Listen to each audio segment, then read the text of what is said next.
If the person who promised forever suddenly walked away, what would you do? Would you beg for another chance? Or would you disappear so completely that the goodbye became the last memory? My name is Ethan Carter, and the day Isabella Monroe ended our relationship, Ethan Carter made a decision that changed everything. Rain tapped against the cafe windows, while Ethan Carter sat at the corner table, staring at the small velvet ring box resting beside a cup of coffee that had already gone cold. Every minute felt heavier than the last. The engagement ring inside the box had taken almost 2 years of saving. Extra shifts, weekend jobs, sleepless nights. Every sacrifice carried one dream, asking Isabella Monroe to spend forever together. The door opened. Isabella Monroe walked inside wearing the same smile Ethan Carter had fallen in love with years ago. But something felt different. Isabella Monroe didn't smile with warm eyes anymore. The distance was already there before a single word was spoken. "Ethan, you're late." "I'm sorry." "No, Isabella Monroe isn't." Silence settled between both of them. Ethan Carter pushed the coffee toward Isabella Monroe. "I ordered your favorite." "I don't want coffee." The answer was cold enough to make the room feel colder. Ethan Carter forced a smile. "Okay, maybe we can order something else." "There isn't enough time." The words landed like stones. "What do you mean?" Isabella Monroe looked down at the table. "Ethan Carter, this isn't working anymore." Everything around Ethan Carter seemed to stop. Cars outside still moved. People still laughed. Coffee machines still hissed. But Ethan Carter couldn't hear anything except those 6 words. "What?" "I don't love Ethan Carter the way I used to." The sentence cut deeper than any knife. "What happened?" "Nothing happened." "Then why?" "I've changed. We can fix this." "No, we've been together for 5 years." "I know." "We were planning a wedding." "I know." "Ethan Carter bought a ring." "I know." Every answer sounded rehearsed. Every answer sounded empty. Ethan Carter opened the velvet box anyway. The diamond reflected the cafe lights. "I was going to propose tonight." For the first time, Isabella Monroe looked surprised. "You bought the ring?" "Months ago." Tears formed in Isabella Monroe's eyes, but the tears disappeared almost as quickly as they came. "I'm sorry." "No." "Ethan." "Don't say you're sorry." I'm trying not to hurt Ethan Carter. It's too late. Another long silence filled the room. Finally, Ethan Carter asked the question that mattered most. "Is there someone else?" Isabella Monroe didn't answer. That silence was all Ethan Carter needed. "There is. It's complicated." "No, it isn't." Ethan Carter slowly closed the ring box. "What's his name?" "I don't want to talk about him." "So there really is another man." Again, silence. Ethan Carter laughed. Not because anything was funny, because sometimes pain becomes too heavy for tears. "I thought forever meant forever." "I'm sorry." "Please stop saying that." Ethan Carter deserved someone better. No, Ethan Carter deserved honesty. Isabella Monroe stood. "I have to go." "So that's it?" "Yes. 5 years." "I'm sorry."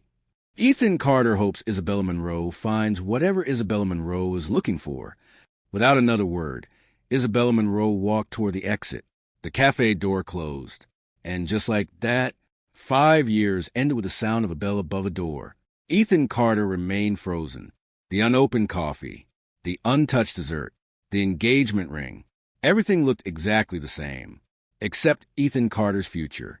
Minutes later, Daniel Brooks rushed inside. "Ethan," Emma Carter called. Daniel Brooks came as fast as possible. Daniel Brooks stopped after seeing Ethan Carter's face. "What happened?" "It's over." "No." Isabella Monroe left. Daniel Brooks sat across the table. What did Isabella Monroe say? Nothing that matters anymore. Daniel Brooks noticed the ring box. "You actually bought it." 3 months ago. Daniel Brooks sighed. "I'm sorry." Ethan Carter doesn't need sympathy. What does Ethan Carter need? I don't know. Daniel Brooks stayed quiet. Good friends know when words aren't enough. After several minutes, Ethan Carter stood. "What are you going to do?" "I don't know yet." Ethan Carter shouldn't make any big decisions tonight. I won't. But deep inside, a decision had already begun forming. That evening, Ethan Carter returned to the apartment, every corner filled with memories. The couch where movie nights became traditions. The kitchen where Isabella Monroe danced while cooking. The balcony where future plans felt endless. Now every memory felt like another goodbye. Emma Carter arrived an hour later, carrying bags of food. I'm staying tonight. Ethan Carter is fine. No. Grace Carter knows Ethan Carter isn't. Emma Carter hugged Ethan Carter, without saying another word.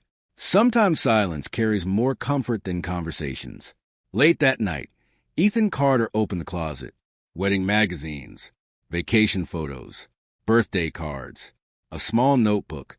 Inside the notebook, every page contained plans, wedding venues, future baby names, dream houses, retirement trips, a lifetime written by two people, destroyed in one afternoon. Ethan Carter closed the notebook and looked at the engagement ring again. The diamond sparkled under the bedroom light. For months, Ethan Carter believed that ring represented forever. Now, the ring represented a future that no longer existed.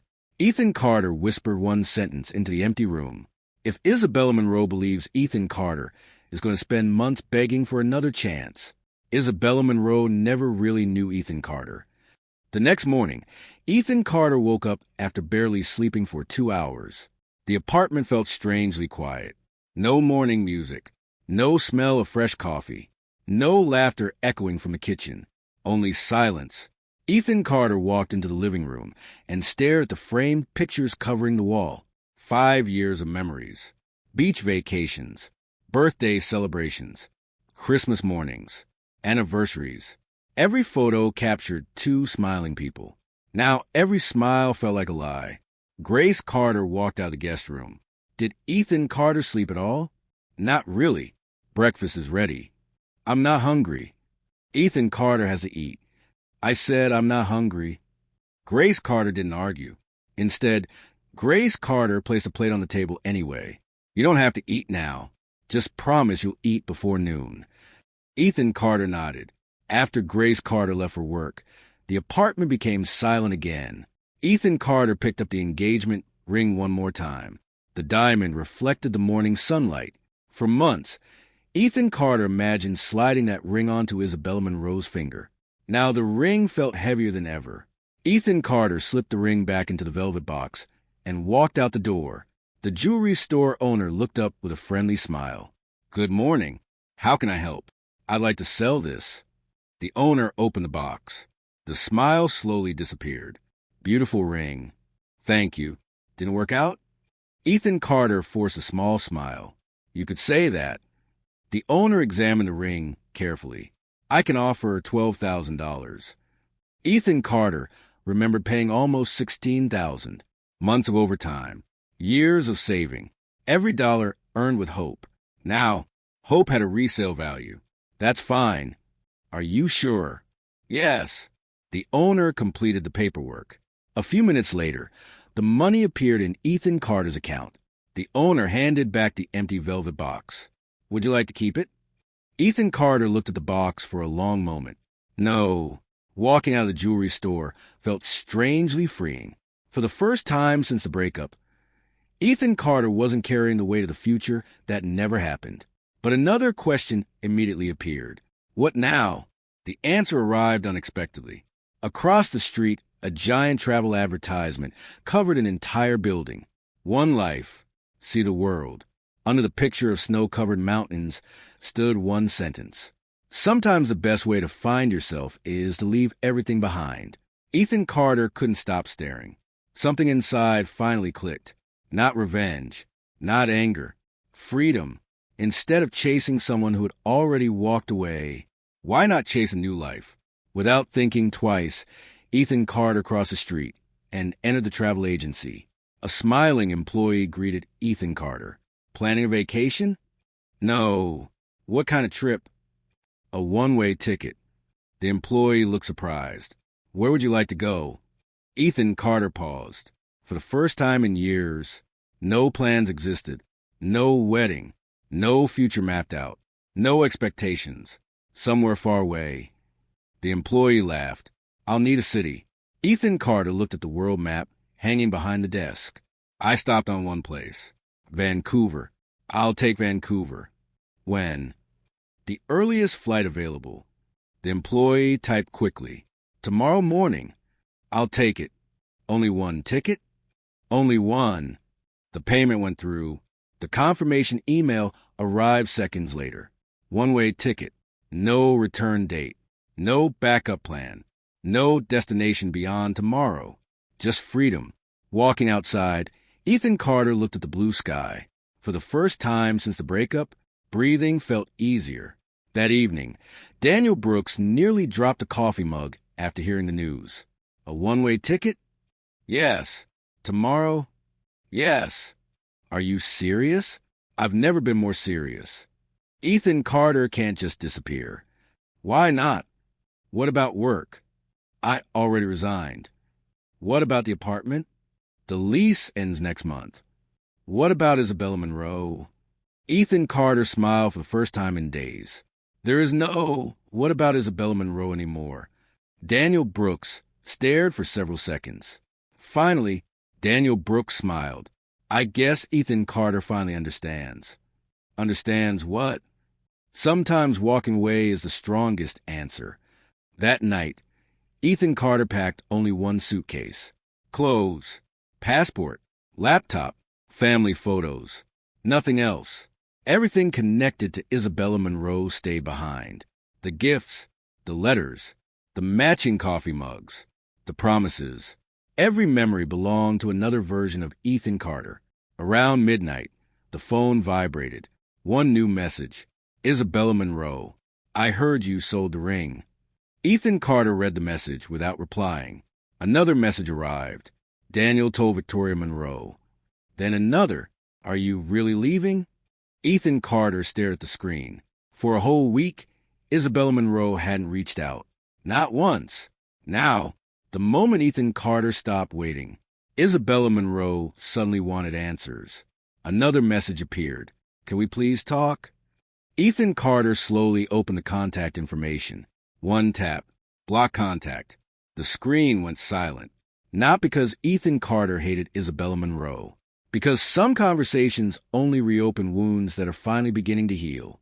The next morning, Grace Carter drove Ethan Carter to the airport. Neither sibling spoke much during the drive. At the departure gate, Grace Carter hugged Ethan Carter tightly. I'm proud of Ethan Carter. I don't even know what's waiting. You don't have to. What if this is a mistake? Grace Carter smiled. Staying would be the mistake. The boarding announcement echoed through the terminal. Flight 217 to Vancouver was ready for departure. Ethan Carter picked up the suitcase. One final look. One final deep breath. No tears. No regrets. Just uncertainty. And hope. As Ethan Carter walked toward the gate, the phone vibrated one last time. Unknown number. Ethan Carter answered. Hello? The familiar voice on the other end whispered through tears. Ethan, please don't get on that plane. Ethan Carter closed both eyes. For a moment, everything stood still. The airport noise faded. The memories returned. 5 years together. A dream. A ring. A goodbye. Then Ethan Carter opened both eyes, smiled quietly, and spoke the last words before ending the call. Goodbye, Isabella Monroe. The call ended, without looking back. Ethan Carter stepped onto the plane. Ethan Carter had no idea that buying a one-way ticket wasn't the biggest decision of the journey. The biggest surprise was already waiting on the other side of the ocean, and that surprise would change Ethan Carter's life forever. The moment Flight 217 lifted above the clouds, Ethan Carter finally realized there was no turning back. Below the airplane, cities became tiny lights. Roads disappeared. The life Ethan Carter had built over 5 years slowly faded beneath the clouds. Ethan Carter leaned against the window and closed both eyes. For the first time in years, nobody knew what Ethan Carter would do tomorrow. The thought was terrifying. The thought was also exciting. Several hours later, the airplane landed in Vancouver. Cool mountain air rushed into Ethan Carter's lungs, as the airport doors opened. Everything looked unfamiliar. Different streets, different accents, different faces, a completely different life. Ethan Carter collected the suitcase and stepped outside. A taxi driver smiled. First time in Vancouver? Yes. Business or vacation? Neither. The taxi driver laughed. Then what brings Ethan Carter here? Ethan Carter looked through the window at the beautiful skyline. A fresh start. The taxi driver nodded without asking another question. Almost everyone carried invisible scars. Some scars simply remained hidden better than others. The taxi stopped outside a small apartment building near downtown. The apartment wasn't luxurious. One bedroom, a tiny kitchen, an old wooden table beside the window. But for Ethan Carter, the apartment represented something priceless. Freedom. After unpacking a few clothes, Ethan Carter walked through the neighborhood. Street musicians played guitars beside cafes. Families laughed while walking through the park. Cyclists filled the streets. Nobody recognized Ethan Carter. Nobody knew Ethan Carter's past. Nobody knew Isabella Monroe. The feeling was strangely comforting. A small coffee shop caught Ethan Carter's attention. The smell of fresh coffee drifted onto the sidewalk. Without thinking, Ethan Carter walked inside. A young woman stood behind the counter, arranging fresh pastries. Long brown hair rested over one shoulder. Bright green eyes lifted toward the entrance. The woman smiled. Welcome. For a brief second, Ethan Carter forgot how to answer, not because the woman was unbelievably beautiful, because the smile felt genuine. Something Ethan Carter hadn't seen in a long time. What can I get for Ethan Carter? A black coffee. Anything to eat? Just coffee. The woman prepared the order. My name is Charlotte Hayes. Ethan Carter. Nice to meet Ethan Carter. Nice to meet Charlotte Hayes. Charlotte Hayes placed the coffee on the counter. New in town? Is it that obvious? Charlotte Hayes laughed softly. Only tourists spend 5 minutes staring at the menu without reading anything. Ethan Carter laughed. Charlotte Hayes wasn't wrong. Charlotte Hayes pointed toward the empty seat beside the window. Coffee tastes better over there. Charlotte Hayes owns this place. My family does. It's beautiful. Thank you. Ethan Carter carried the coffee to the window. Outside, rain slowly began falling. For some reason, the rain no longer reminded Ethan Carter of heartbreak. The rain simply felt peaceful. About 20 minutes later, Charlotte Hayes approached with another cup. This one's free. I only ordered one. I know. Then why? Everyone deserves a second cup on the first day in a new city. Ethan Carter smiled. I'll pay. No. Charlotte Hayes doesn't even know Ethan Carter. I don't need a reason. For the first time since leaving home, someone showed kindness without expecting anything in return. That small gesture meant more than Charlotte Hayes could ever imagine. Suddenly, the television mounted above the cafe counter switched to a business news channel. A reporter spoke excitedly. Local entrepreneur Michael Grant has announced a competition for young business ideas. The winner will receive a $1 million investment. Every customer looked toward the television. Charlotte Hayes noticed Ethan Carter watching. Interested? Maybe. Michael Grant changes people's lives. Ethan Carter has never owned a business. Everybody starts somewhere. Charlotte Hayes smiled before returning to the counter. The word stayed inside Ethan Carter's mind. Everybody starts somewhere. Maybe this new city wasn't just an escape. Maybe the city was an opportunity.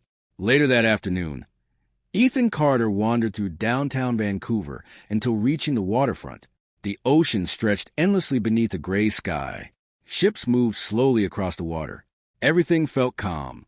The phone vibrated. One unread email. The sender's name froze Ethan Carter in place. Isabella Monroe. For several seconds, Ethan Carter simply stared at the screen. The blocked phone number hadn't stopped Isabella Monroe from sending emails. The subject line read, "Please read this." Ethan Carter almost deleted the message. Almost. Curiosity won. The email opened. Ethan, Victoria Monroe told me you really left. I never believed Ethan Carter would actually walk away. Isabella Monroe knows Isabella Monroe hurt Ethan Carter. Isabella Monroe knows Isabella Monroe doesn't deserve another chance. But please, let Isabella Monroe explain everything before Ethan Carter decides never come back. Ethan Carter stopped reading halfway through. The screen slowly turned black as the phone locked itself. The ocean remained silent. So did Ethan Carter. A week earlier, Ethan Carter would have answered immediately. A week earlier, Ethan Carter would have begged for one conversation. Now, the email felt like a chapter from a book that had already ended, without another thought. Ethan Carter deleted the message forever. The wind blowing across the water suddenly felt lighter. Behind Ethan Carter, an older man spoke. Sometimes deleting the past is harder than deleting an email. Ethan Carter turned around. A well-dressed gentleman stood only a few feet away. Confident posture, calm smile, sharp blue eyes. The man extended a hand.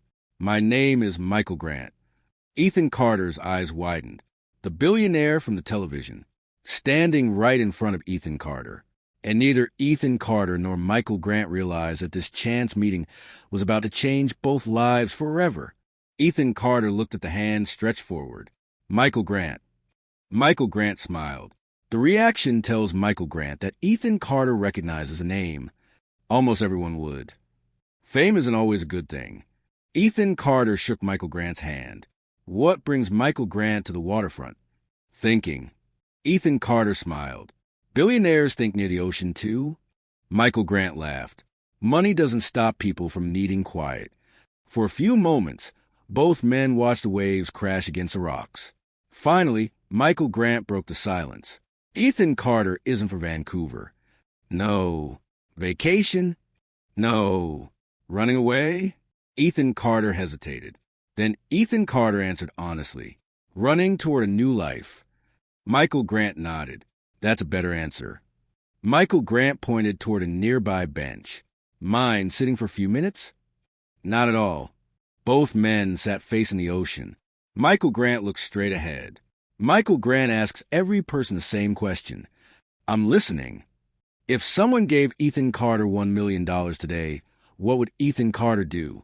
Most people would answer immediately. Buy a mansion. Buy expensive cars. Travel the world. Ethan Carter stayed quiet. After almost a minute, Michael Grant smiled. Interesting. I don't want $1 million. Michael Grant turned. Why? Because money without purpose disappears. Michael Grant's smile grew wider. So, what does Ethan Carter want? A chance. A chance to do what? Build something that matters. Michael Grant studied Ethan Carter carefully. What kind of business? Ethan Carter thought for a moment. My father owned a small furniture workshop. Michael Grant listened without interrupting. Ethan Carter grew up watching ordinary pieces that would become beautiful tables, chairs, and cabinets. What happened to workshop? My father passed away. I'm sorry. The workshop closed after that. And Ethan Carter wants to rebuild the dream? Not just rebuild it. Explain. I want to combine handcrafted furniture with modern design and online sales. Beautiful furniture shouldn't only belong to wealthy families. Michael Grant remained silent, not because the idea was bad, because the passion sounded real. Most people spoke about making money. Ethan Carter spoke about solving problems. Michael Grant stood. The business competition begins next week. I know. Apply. Ethan Carter doesn't even have an office. Neither did Michael Grant at the beginning. Michael Grant reached into a jacket pocket and handed Ethan Carter a business card. If Ethan Carter reaches a final interview, call this number. Ethan Carter looked at the card. Why help someone Michael Grant met only 10 minutes ago? Michael Grant smiled. Because broken people often build the strongest futures. Without another word, Michael Grant walked away. Ethan Carter remained standing beside the ocean, staring at the business card. The trip to Vancouver suddenly had direction. For the first time since the breakup, Ethan Carter wasn't thinking about Isabella Monroe. Ethan Carter was thinking about tomorrow. The next morning, Ethan Carter returned to Charlotte Hayes' coffee shop. Charlotte Hayes smiled the moment Ethan Carter walked inside. The new customer came back. The coffee was too good. Charlotte Hayes laughed. So, black coffee again? Yes. And maybe one of those blueberry muffins. Excellent choice. Charlotte Hayes prepared the order while humming quietly. Ethan Carter noticed framed family photos hanging behind the counter. One picture showed Charlotte Hayes standing beside an older couple. Another showed Charlotte Hayes with a young man. Charlotte Hayes noticed Ethan Carter looking. My parents. Charlotte Hayes pointed toward the first picture. And Lucas Hayes. The younger brother? The annoying younger brother. Ethan Carter laughed. So Lucas Hayes still causes trouble? Every single day. Both laughed together. The conversation felt easy. Natural. No pressure. No pretending. Charlotte Hayes placed the coffee on the counter. Ethan Carter looks happier today. I met someone yesterday. Charlotte Hayes raised an eyebrow. Oh, Michael Grant. Charlotte Hayes almost dropped the coffee cup. The Michael Grant? Yes. Charlotte Hayes doesn't believe that. Ethan Carter showed the business card. Charlotte Hayes stared at the card for several seconds. Wow. Michael Grant told Ethan Carter to enter the business competition. Charlotte Hayes smiled proudly. Then Ethan Carter should do it. What if I fail? Charlotte Hayes leaned forward. Ethan Carter already survived something much harder than failure. The words hit deeply. Charlotte Hayes was right. Losing a dream with Isabella Monroe had nearly destroyed Ethan Carter. Compared to that, starting over didn't seem impossible anymore. Later that evening, Ethan Carter spent hours writing a business proposal. Ideas filled page after page. Sketches, budgets, marketing plans, manufacturing costs, online strategies. Every sentence brought new excitement. Hours passed unnoticed. Just before midnight, the phone buzzed. Unknown email. The subject line froze Ethan Carter. Urgent. Please don't ignore this. The sender wasn't Isabella Monroe. The sender was Victoria Monroe. Ethan Carter frowned. Why would Isabella Monroe's mother write now? Curiosity won again. The email opened. Victoria Monroe knows Isabella Monroe made terrible mistakes. But there is something Ethan Carter doesn't know. Isabella Monroe never wanted Ethan Carter to leave. Someone manipulated everything before the breakup. Victoria Monroe begged Isabella Monroe to tell Ethan Carter the truth, but Isabella Monroe refused. Please, don't make permanent decisions until Ethan Carter hears the whole story. Ethan Carter's heartbeat quickened. Manipulated? What did that mean? Before Ethan Carter could think further, another email arrived only seconds later. This one had no message, only one attachment, a video file. The file name read, "Watch before it's too late." Ethan Carter stared at the screen. One click could reveal the truth, or reopen every wound that had finally begun to heal. After several long seconds, Ethan Carter slowly moved the cursor toward the video, and clicked. The screen faded to black. What appeared next made Ethan Carter's blood run cold. The face on the video wasn't Isabella Monroe. The face belonged to someone Ethan Carter trusted more than anyone else. Daniel Brooks. The video started without sound. Ethan Carter leaned closer to the laptop screen. A timestamp appeared in the corner. 3 weeks before the breakup.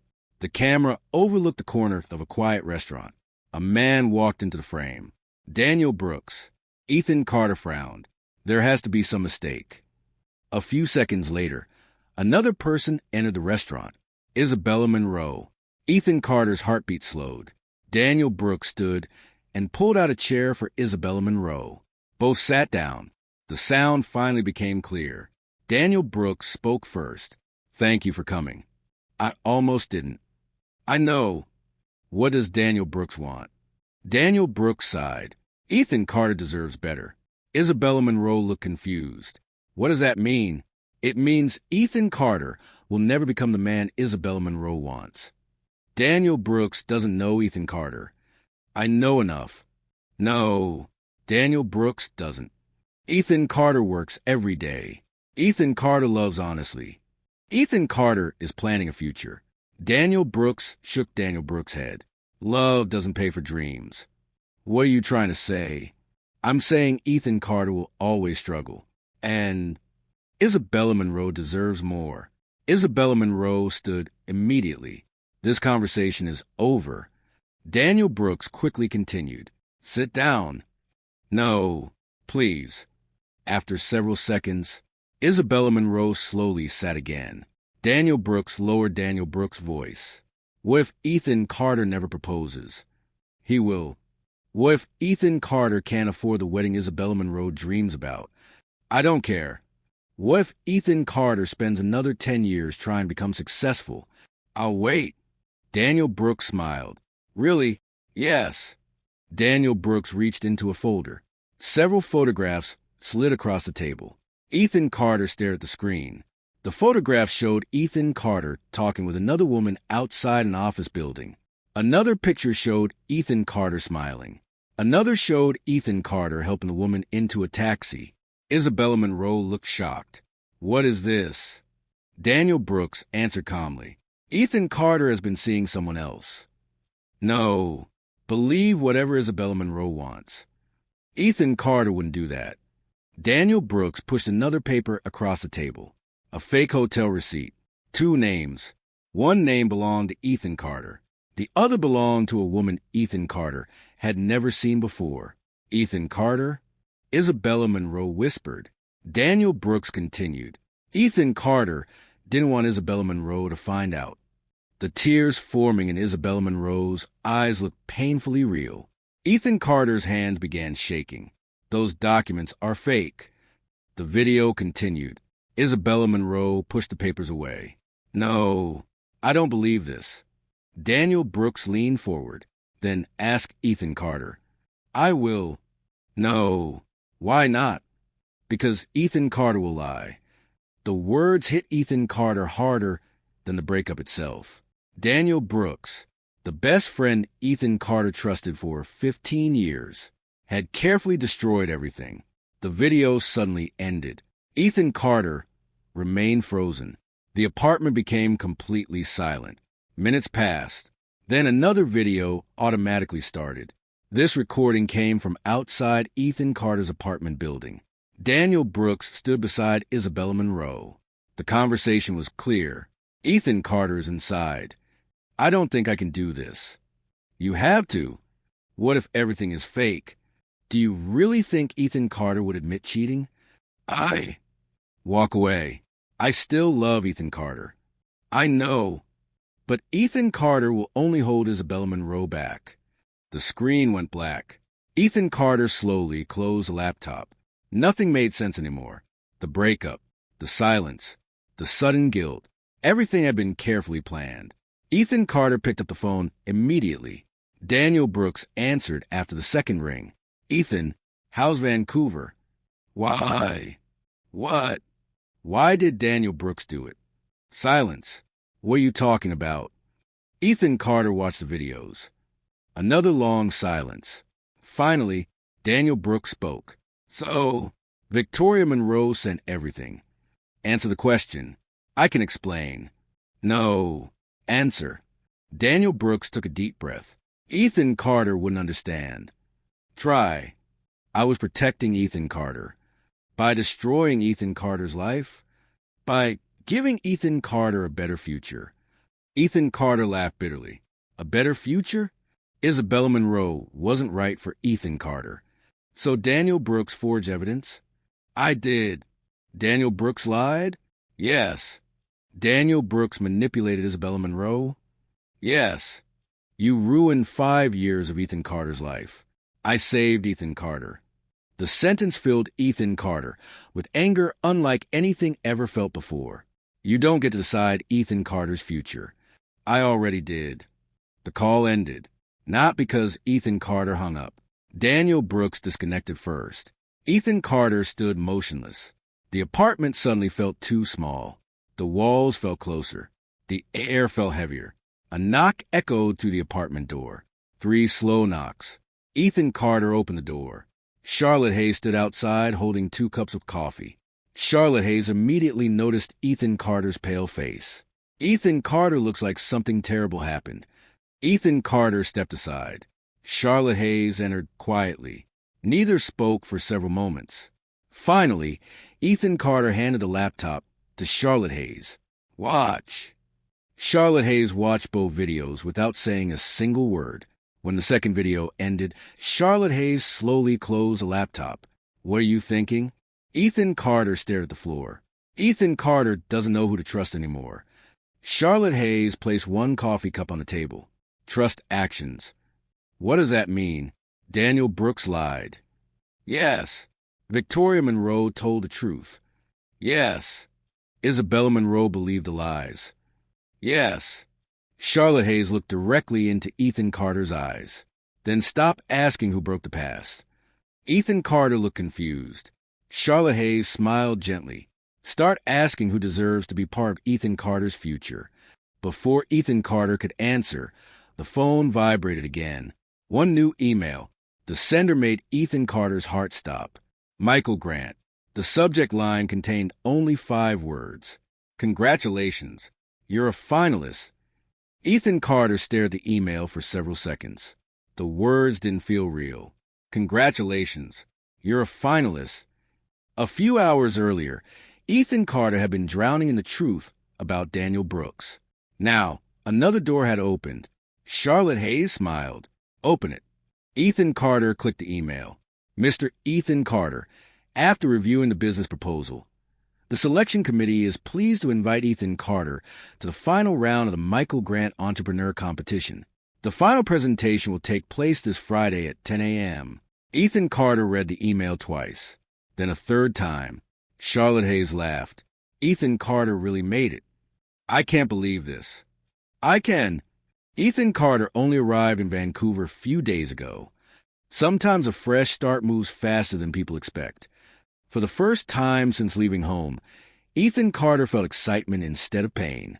That evening, Ethan Carter worked until almost sunrise. Every page of the presentation became better. Furniture designs, production plans, marketing strategy, customer research, financial projections. Every detail mattered. Michael Grant wasn't investing in an idea.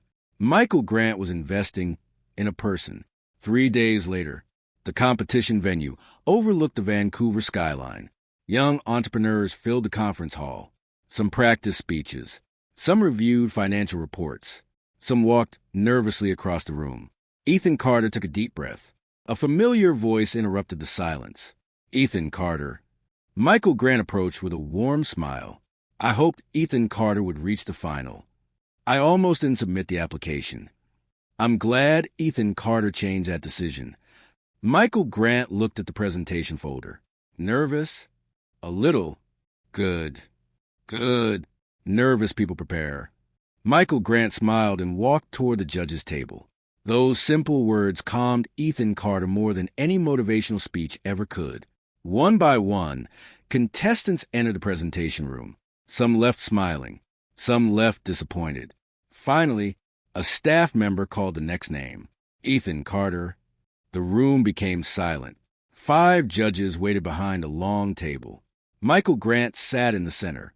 A large screen displayed Ethan Carter's company logo, Carter Woodworks. Ethan Carter walked confidently to the stage. Good morning. Good morning, Ethan Carter. The presentation began. For 20 minutes, Ethan Carter explained every detail. Affordable handcrafted furniture, modern online customization, sustainable materials, training local craftsmen, expanding globally through direct shipping. Every answer sounded confident. Every answer came from experience instead of memorization. When the presentation ended, silence filled the room. Then, the judges applauded. One judge leaned forward. Excellent presentation. Another judge smiled. The financial planning is impressive. A third judge asked, what inspired this business? Ethan Carter paused, then answered honestly, loss. The room became quiet again. My father lost a business. I lost a future. But losing everything taught Ethan Carter something. Michael Grant nodded quietly. What lesson? Ethan Carter smiled. People can lose everything except the ability to begin again. Nobody spoke for several seconds. Finally, Michael Grant stood. The judges have reached a unanimous decision.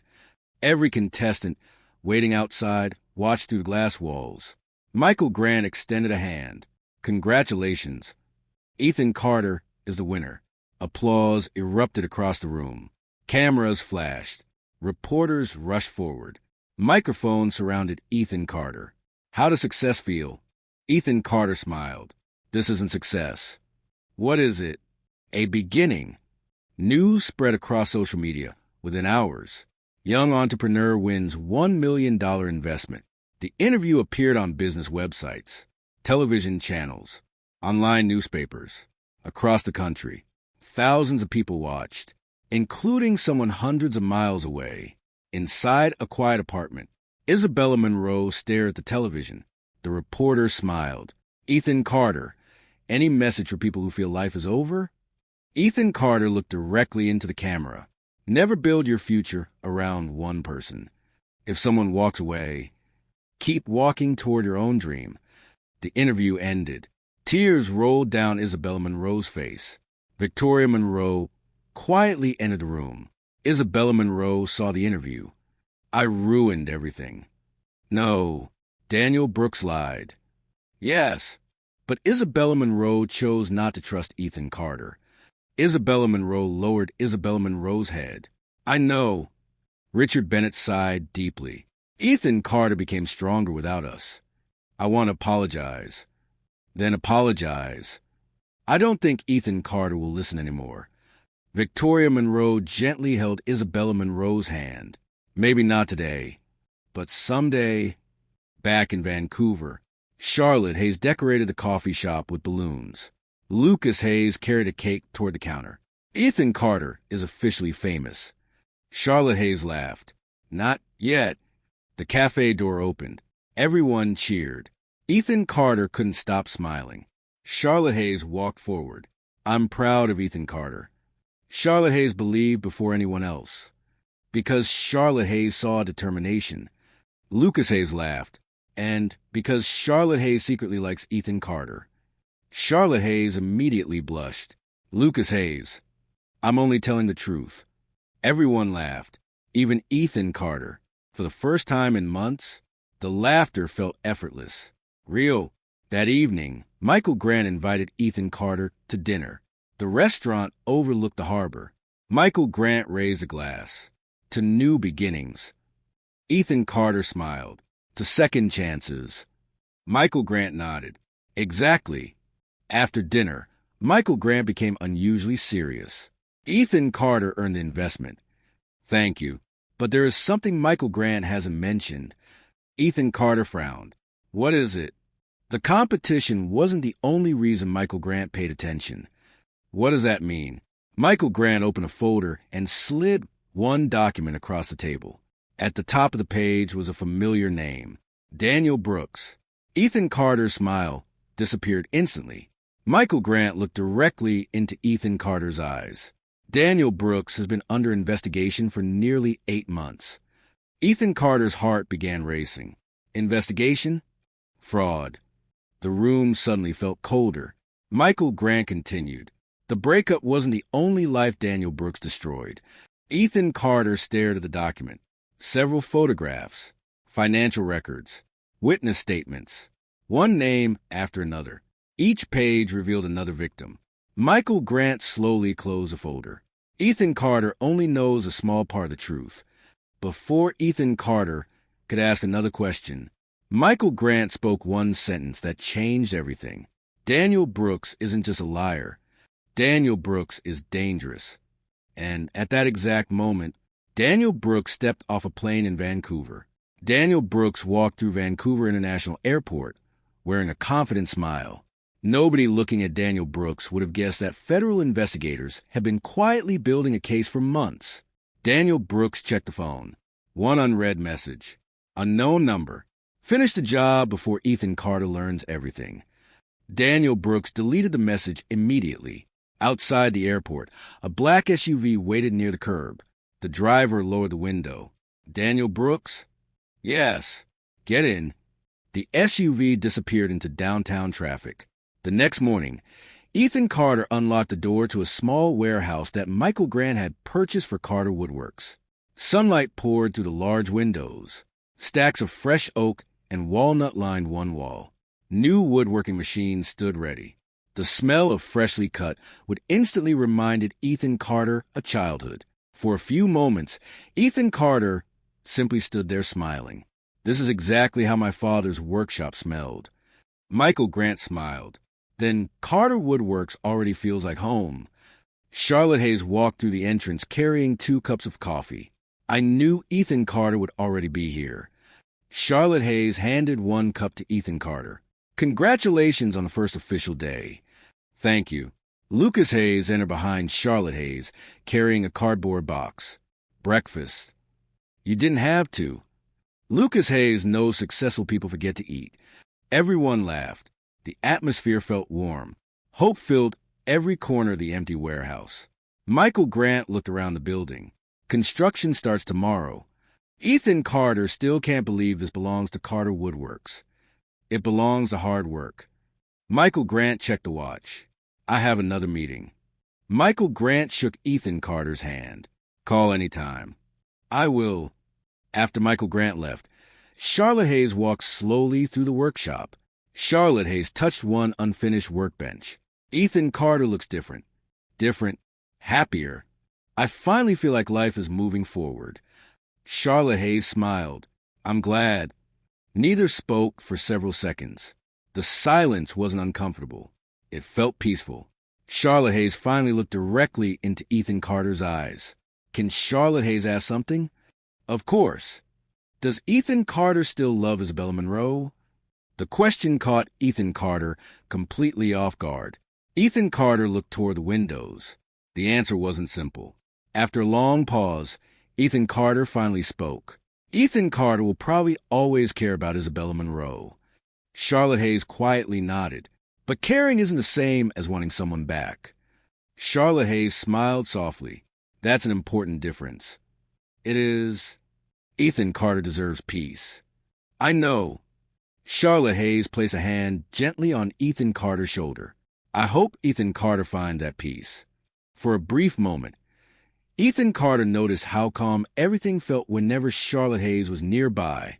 No games, no pressure, no pretending, just honesty. Hundreds of miles away, inside a small apartment, Isabella Monroe sat alone staring at old photographs. One picture showed Ethan Carter laughing during a camping trip. Another showed Ethan Carter painting the bedroom before moving into the apartment together. Every memory felt heavier than the last. Victoria Monroe quietly entered the room. Still looking at old pictures? I can't stop. Victoria Monroe sat beside Isabella Monroe. Regret changes nothing. I know. So what changes something? The truth. Victoria Monroe nodded. Then tell Ethan Carter everything. I'm afraid. Afraid of what? That Ethan Carter already hates Isabella Monroe. Victoria Monroe gently held Isabella Monroe's hand. Love doesn't disappear overnight. No, but trust can. Tears filled Isabella Monroe's eyes. I should have trusted Ethan Carter. Victoria Monroe didn't argue, because Victoria Monroe agreed. Back in Vancouver, late that evening, Ethan Carter stayed alone inside the workshop, finishing the first furniture design. The building had become completely quiet. Only the sound of pencils moving across paper filled the room. Suddenly, the lights flickered. Once, twice. Then the entire warehouse went dark. Ethan Carter frowned. Power outage? A loud metal crash echoed from the back of the building. Ethan Carter slowly stood. Every instinct immediately sensed something was wrong. Another loud noise. This time, closer. Ethan Carter picked up a heavy flashlight from the workbench. The beam cut through the darkness. Rows of machines created long shadows across the concrete floor. Ethan Carter knows someone is here. No answer. Only silence. Then, footsteps. Slow. Careful. Moving between the machines. Ethan Carter tightened the grip on the flashlight. Come out. Another step. Another shadow. Suddenly a figure rushed forward. Ethan Carter instinctively stepped aside. The figure slammed into a wooden table.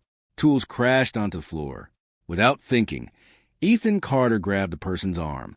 Both struggled for several seconds. The stranger finally broke free and ran toward the emergency exit. The door burst open. Cold night air rushed inside. By the time Ethan Carter reached the parking lot, the stranger had disappeared. Only one thing remained on the ground, a black leather wallet. Ethan Carter picked it up. Inside the wallet, cash, several business cards, a driver's license. The photograph revealed a face Ethan Carter had never seen before. But one folded piece of paper hidden inside the wallet immediately caught Ethan Carter's attention. The paper contained only one sentence.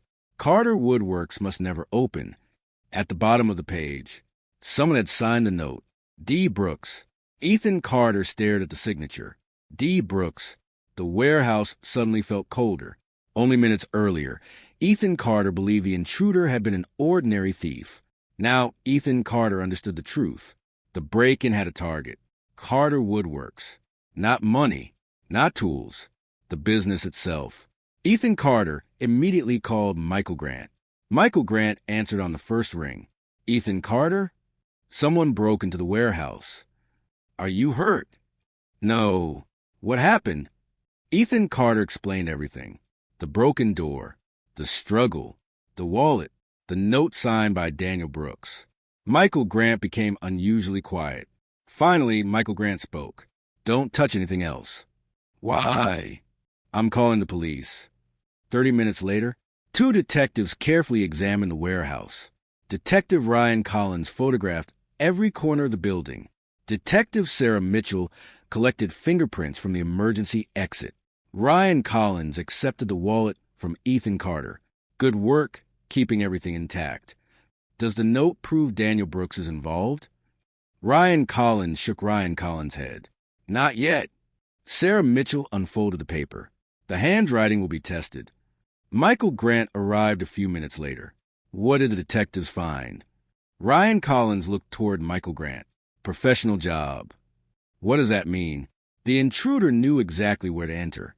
Sarah Mitchell nodded. The intruder wasn't searching randomly. Ryan Collins pointed toward the office. The office was a destination. Ethan Carter frowned. But Carter Woodworks doesn't even have business records yet. Ryan Collins smiled slightly. Exactly.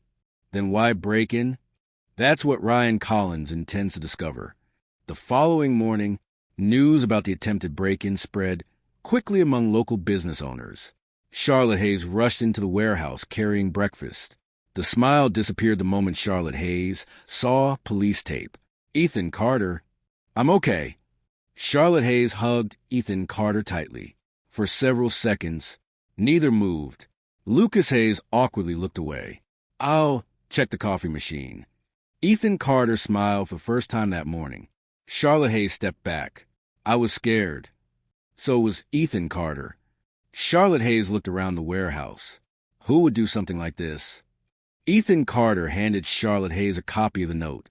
Charlotte Hayes read only one line before freezing. Daniel Brooks. Yes. Charlotte Hayes slowly looked up. Daniel Brooks came to Vancouver. It looks that way. Charlotte Hayes folded the paper carefully. Then Daniel Brooks won't stop. I know. Charlotte Hayes looked directly into Ethan Carter's eyes. Promise Ethan Carter won't face Daniel Brooks alone. I promise. Across the city, inside a luxury hotel, Daniel Brooks stood beside the window overlooking downtown Vancouver. The same unknown phone number appeared again. Daniel Brooks answered immediately. I failed. The voice on the other end remained calm. That isn't acceptable. Ethan Carter fought back. I warned Daniel Brooks not to underestimate Ethan Carter. I'll fix it. You have one chance left. The call ended. Daniel Brooks slammed the phone onto the table. Anger filled every expression. A knock interrupted the silence. Another man entered the hotel suite. The stranger wore an expensive suit and carried a thick folder. Everything requested. Daniel Brooks accepted the folder. Inside were photographs. Michael Grant, Charlotte Hayes, Lucas Hayes, Grace Carter, even Ethan Carter. Every person close to Ethan Carter had been followed. Daniel Brooks smiled coldly. If Ethan Carter won't come home, then home will come to Ethan Carter. Later that afternoon, Michael Grant invited Ethan Carter to the company headquarters. The office overlooked the entire city. Michael Grant locked the office door before speaking. There is something Ethan Carter deserves to know. I'm listening. Michael Grant placed another file on the desk. This investigation started because several investors disappeared. Disappeared? Millions of dollars disappeared first. Ethan Carter opened the file. Page after page contained financial records, forged signatures, fake companies, offshore accounts. One familiar name appeared repeatedly, Daniel Brooks. But Daniel Brooks worked as a financial consultant. Exactly. The perfect job for hiding fraud. Michael Grant walked toward the window. The police believed Daniel Brooks stole millions from investors. Ethan Carter slowly closed the file. The breakup was never the main goal. Ethan Carter looked confused. What does Michael Grant mean? Michael Grant took a deep breath. Ethan Carter's father. My father? Years ago, Ethan Carter's father refused to join a fraudulent investment project. Ethan Carter's heartbeat quickened. I never knew that. Most people didn't. Michael Grant handed Ethan Carter one final document, a faded contract. One signature immediately caught Ethan Carter's attention. William Carter. My father. Michael Grant nodded. William Carter exposed financial irregularities before William Carter passed away. Ethan Carter couldn't believe what was happening. My father knew? Yes. And Daniel Brooks? Michael Grant looked Ethan Carter straight in the eyes. Daniel Brooks spent years trying to recover documents that William Carter hid before William Carter died. Ethan Carter suddenly understood. The workshop, the break-in, the business, everything connected back to one place. My father's workshop. Michael Grant nodded. Exactly. Daniel Brooks believes William Carter hid evidence somewhere inside the old workshop. Before Ethan Carter could respond, Ryan Collins called. Ethan Carter needs to leave immediately. What happened? Ryan Collins sounded more serious than ever. The old Carter family workshop caught fire 20 minutes ago. Ethan Carter's face turned pale. My father's workshop? Yes. Ryan Collins paused before speaking again. And witnesses saw Daniel Brooks leaving the area just before the fire started. Ethan Carter grabbed the car keys without saying another word. Miles away, bright orange flames consumed the building where Ethan Carter had spent childhood learning beside William Carter. Ethan Carter didn't know whether the evidence was already destroyed or whether Daniel Brooks had just made the biggest mistake of Daniel Brooks' life. Red and blue emergency lights flashed across the night sky as Ethan Carter's car came to a stop. The old Carter family workshop was covered in flames. Firefighters battled the fire from every direction. Smoke filled the air. The smell of burning would hit Ethan Carter like a punch. For a moment, Ethan Carter couldn't move. Every childhood memory lived inside that building. William Carter teaching Ethan Carter how to measure wood. William Carter laughing after every mistake. William Carter saying the same words every evening. A person's name is worth more than money. Now everything seemed to be disappearing inside the fire. Ryan Collins walked toward Ethan Carter. I'm glad Ethan Carter came safely. Can anyone still go inside? Ryan Collins shook Ryan Collins' head. Not yet. What caused the fire? The investigation is still ongoing. Witnesses saw Daniel Brooks. Yes, but witnesses didn't actually see Daniel Brooks start the fire. Ethan Carter looked back at the burning building. If Daniel Brooks was searching for something, Ryan Collins nodded. That's exactly what Ryan Collins believes. Almost 2 hours later, the flames were finally under control. Firefighters slowly entered the damaged workshop. One firefighter suddenly shouted, "Detective Collins!" Ryan Collins hurried inside. Several minutes passed before Ryan Collins returned. Something survived. What? Ryan Collins held up a small black metal box. The box was badly burned. The lock had melted, but the contents remained untouched. Ryan Collins carefully opened the lid. Inside rested an old notebook. a USB drive, several folded documents. Ethan Carter immediately recognized the handwriting on the notebook. William Carter. Tears filled Ethan Carter's eyes. My father. Ryan Collins carefully handed the notebook to Ethan Carter. Ethan Carter should read this. The first page contained only one sentence.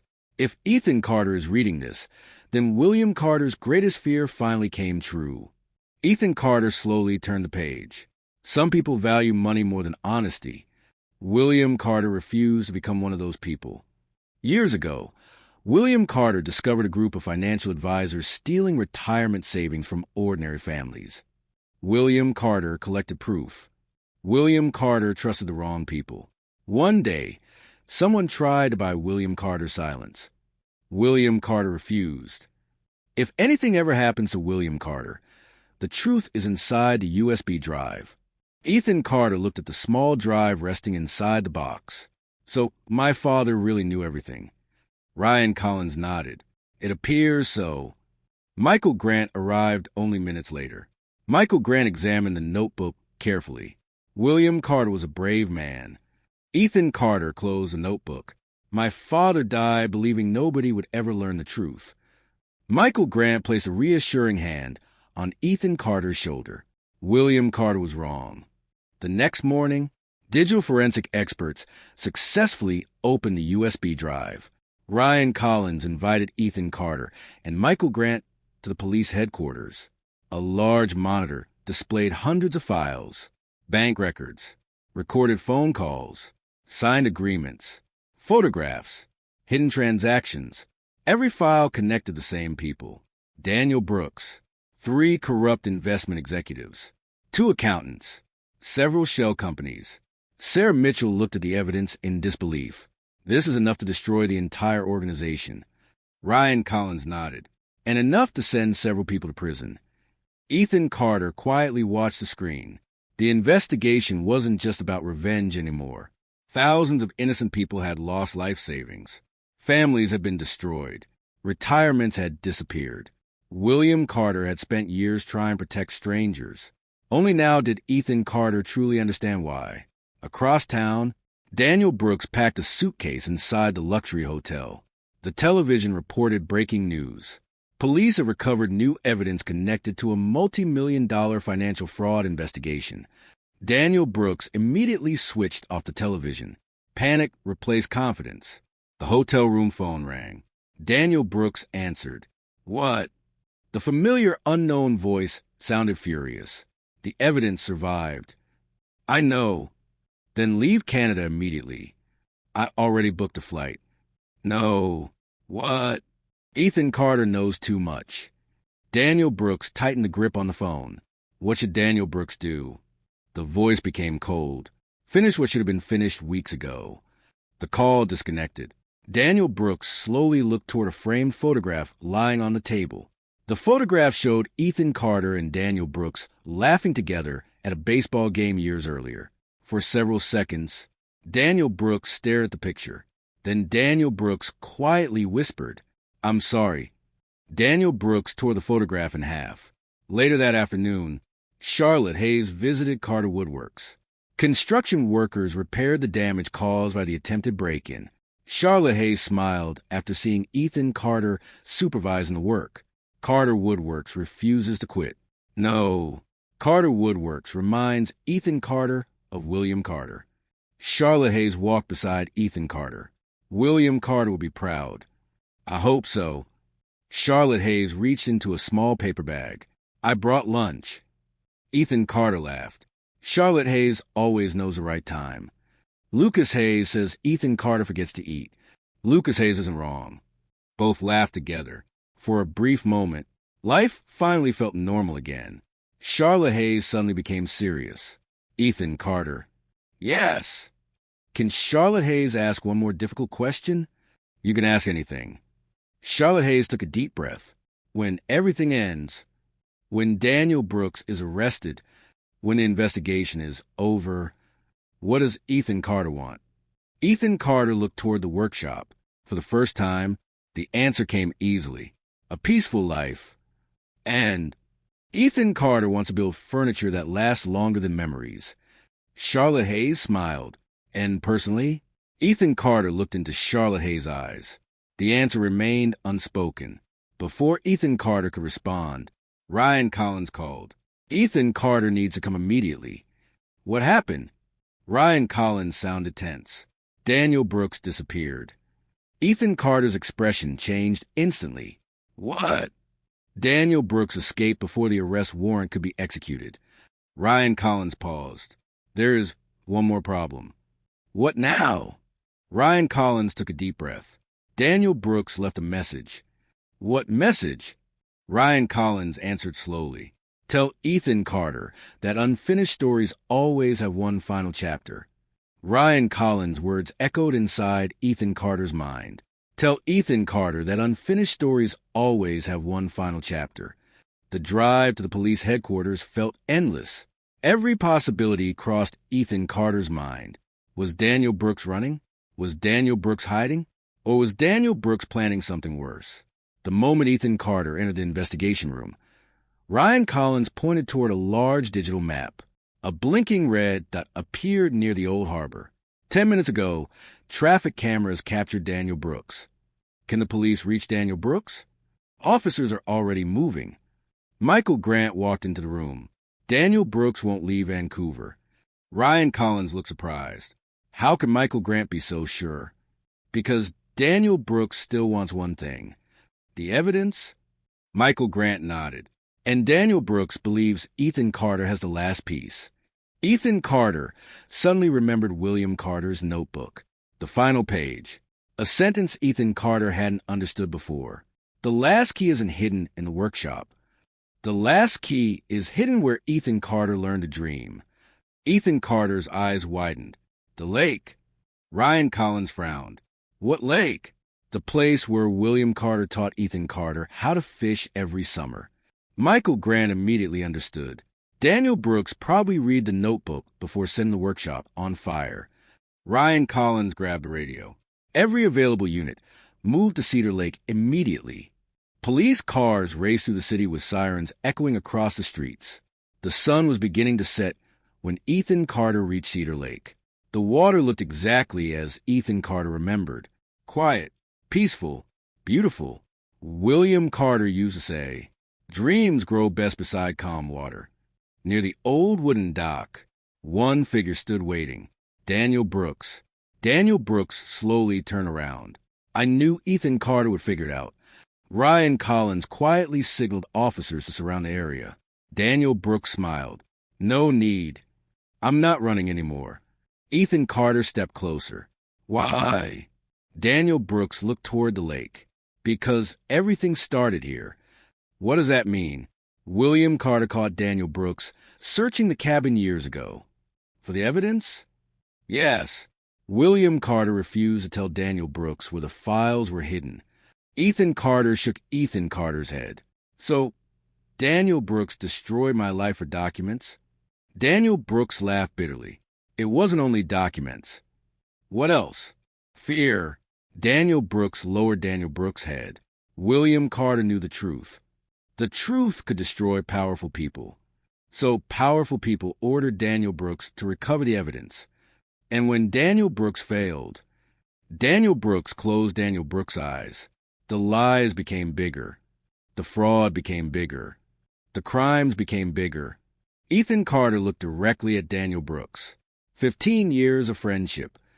I know. Every birthday. I know. Every family dinner. I know. Ethan Carter trusted Daniel Brooks like a brother. I know. Was any of it real? Daniel Brooks remained silent. Finally, Daniel Brooks answered. Yes. The unexpected answer caught everyone off guard. The friendship was real. So why betray Ethan Carter? Because greed slowly became stronger than loyalty. Tears filled Daniel Brooks' eyes. The first lie felt small. The second lie became easier. Eventually, Daniel Brooks couldn't remember how to tell the truth. Silence settled over the lake. Only the sound of gentle waves reached the shore. Daniel Brooks slowly reached inside Daniel Brooks' jacket. Several officers immediately raised their weapons. Hands where Ryan Collins can see them. Daniel Brooks slowly removed a small flash drive. This is a last copy. Ryan Collins carefully stepped forward. Daniel Brooks placed the drive on the wooden dock. No more lies. Ryan Collins secured the evidence. Daniel Brooks, you're under arrest for fraud, conspiracy, obstruction of justice, arson, and multiple related offenses. Daniel Brooks didn't resist. Police officers placed handcuffs around Daniel Brooks' wrists. Before walking toward the police vehicle, Daniel Brooks looked at Ethan Carter one final time. "I'm sorry." Ethan Carter stood quietly for several seconds.